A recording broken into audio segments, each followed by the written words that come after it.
değişti söyle, ne farkı var dünden? Isıtabilir mi gerideki küller? Yorgun argın yalnız üşürken bir dayanak, daha dayanamam, buna dayanamam.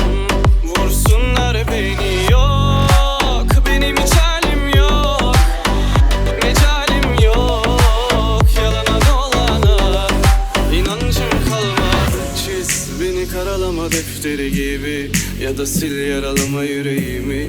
Gelsin yangın üzerime, varsın beni yaksın. Git, yediremedim daha kendime, konduramadım kuşu taş kalbine.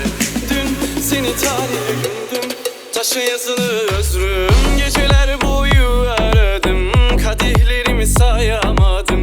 Bütün dediklerimi unut, söyledim işte bir umuttur.